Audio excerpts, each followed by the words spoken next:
দর্শক পাঠক স্বাগত সকাল সন্ধ্যার প্রতিদিনের আয়োজন কি খবরে বার্তা কক্ষ থেকে সঙ্গে আছি সিরাজুম মনিরা।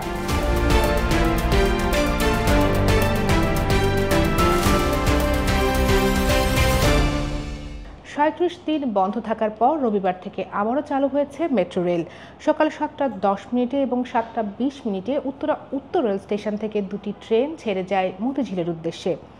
মেট্রো রেল চলাচল শুরু হলেও মিরপুর ১০ এবং কাজীপাড়া মেট্রো রেল স্টেশন বন্ধ রয়েছে। এই দুই স্টেশনে কিন্তু ট্রেন থামছে না। সরকারি চাকরিতে কোটা সংস্কারের দাবিতে শিক্ষার্থীদের আন্দোলন চলাকালে গত ১৮ জুলাই মিরপুরের ১০ নম্বর ট্রাফিক বক্সে দেওয়া আগুনের আঁচ লাগে মেট্রো রেলের ট্র্যাকে।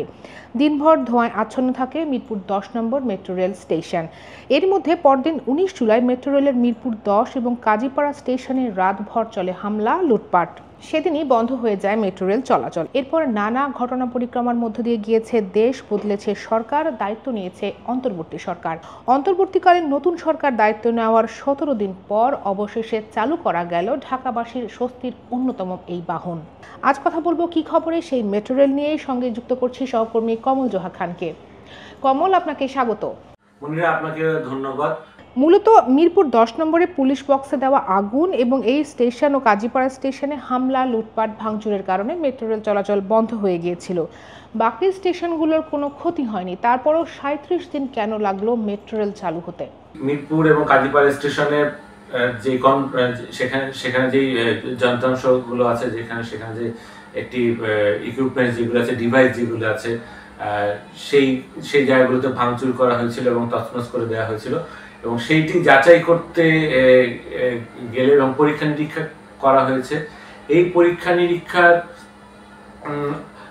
সম্পন্ন হওয়ার পরপরই হলো মেট্রো রেলের ট্র্যাক, পুরো মেট্রো রেলের ২২ কিলোমিটার পথ যেটা, সেটিকেও হলো পরীক্ষা নিরীক্ষা করানো হয়েছে বিশেষজ্ঞ দিয়ে।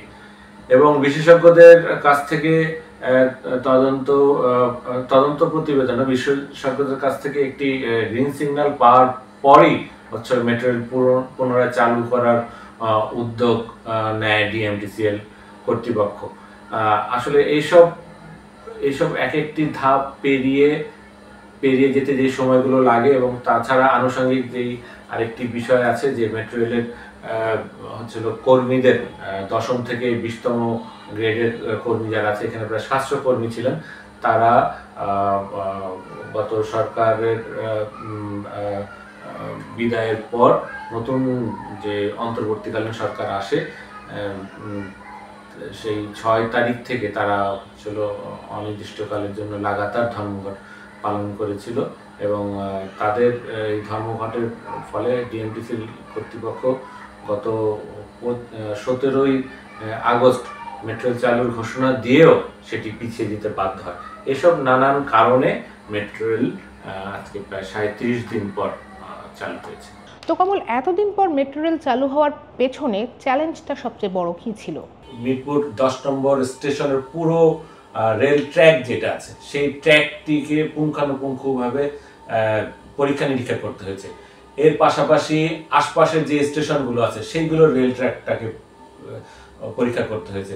সবচেয়ে বড় বিষয়ের ঝুঁকিটা ছিল মিরপুর ১০ নম্বর ট্রাফিক পুলিশ বক্স সংলগ্ন যেই মেট্রো রেলের যে পথটি আছে, সেখানে যেই মেট্রো রেলের যে কংক্রিটের যেই বেসমেন্টটি আছে, সেই বেসমেন্টের সেগমেন্ট এইটাকে পরীক্ষা নিরীক্ষা করতে হয়েছে।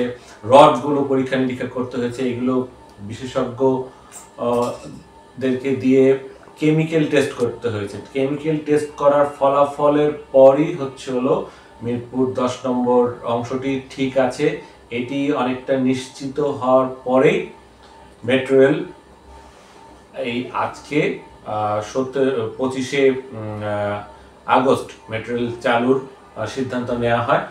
ভাঙচুর, অগ্নিসংযোগে মেট্রো রেলের কি পরিমাণ ক্ষতি হয়েছে? আমরা দেখেছি আজকে মেট্রো রেলে চড়েছিলেন নতুন উপদেষ্টা ফাউজুল কবির খান। তিনি মেট্রো রেল নিয়ে কি বলছেন? যে মেট্রো রেল প্রত্যেক দিন এই বন্ধ হওয়ার আগে মেট্রো রেল প্রত্যেক দিন প্রায় ৩ থেকে ৩.৫ লাখ যাত্রী নিয়ে চলাচল করতো ঢাকার মতিঝিল থেকে উত্তরা পর্যন্ত, এবং তাদের সেই ক্ষেত্রে আয় হতো প্রতিদিন ১.৫ কোটি টাকার মতো।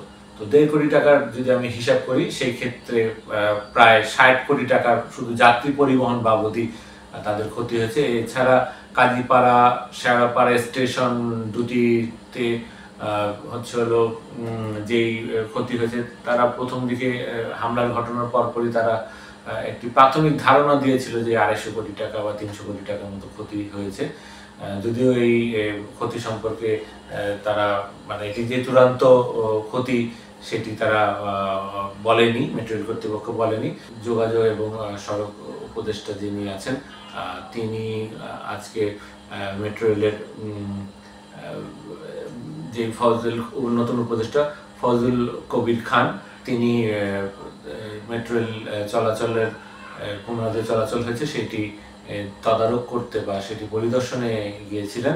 আগারগাঁ থেকে তিনি প্রথমে সচিবালয় স্টেশন পর্যন্ত যান এবং সেখানে গণমাধ্যম কর্মীদের সঙ্গে তিনি কথা বলেছেন এবং সেখানে তিনি ক্ষতির ব্যাপারটিতে বলেছিলেন যে ক্ষয়ক্ষতি কাটিয়ে ওঠার জন্য আগামীতে যেন ক্ষয়ক্ষতি যেন না হয় সেই ব্যাপারটার বিষয়ে তারা উদ্যোগ নেবেন এবং এরই অংশ হিসেবে তারা মেট্রো রেলের যে কেপিআই ভুক্ত করা হবে এবং কেপিআই ভুক্ত করে এই ক্ষয়ক্ষতি যেন না হয় সেজন্য তারা এই উদ্যোগটি নিয়েছে। আমরা জানি মেট্রো রেলের পথ মতিঝিল থেকে উত্তরা পর্যন্ত এখন চলাচল করছে। আগামী বছর শেষ নাগাদ রুট সম্প্রসারণ করে মতিঝিল থেকে কমলাপুর রেল স্টেশনের পাশে নেওয়ার একটি কাজ চলমান ছিল। এটি কি নির্ধারিত সময়ে শেষ হবে, কি মনে হচ্ছে? এ নিয়ে আমি মেট্রো রেলের ঊর্ধ্বতন কর্তৃপক্ষের সঙ্গে এবং অবকাঠামোগত বিষয়াদি যারা তদারক করেন তাদের সঙ্গে কথা বলেছি। তো তারা বলেছেন যে আমাদের লক্ষ্য ছিল আগামী বছর অর্থাৎ 2025 সালের ডিসেম্বর নাগাদ মতিঝিল থেকে কমলাপুর পর্যন্ত রুট সম্প্রসারণের কাজটি সম্পন্ন করা এবং চলাচল করার উপযুক্ত করা, কিন্তু সেটি যেই গতিতে হওয়ার কথা ছিল, কাজ থেমে নেই, কোনো কাজ থেমে ছিল না। হয়তো আন্দোলনের চূড়ান্ত পর্যায়ে যেই সময়টা সেই সময় হয়তো কার্যক্রম বন্ধ ছিল, তাছাড়া কাজ চলেছে। তবে কাজের যেই গতি ছিল সেই গতিটা এখনো পর্যন্ত আসেনি। এই গতি আসলে আশা করি যে তারা বলেছেন যে ক্ষতিটি পুষিয়েই তারা দ্রুত নির্ধারিত সময়ের মধ্যেই মতিঝিল থেকে কমলাপুর যেই রুট সম্প্রসারণের কাজটি তারা সম্পন্ন করতে পারবেন। কমল, আপনাকে অনেক ধন্যবাদ। মনিরা, আপনাকে ধন্যবাদ।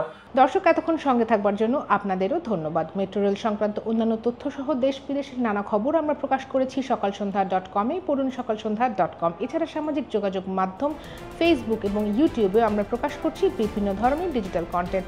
দেখুন সেগুলো, থাকুন আমাদের সঙ্গে।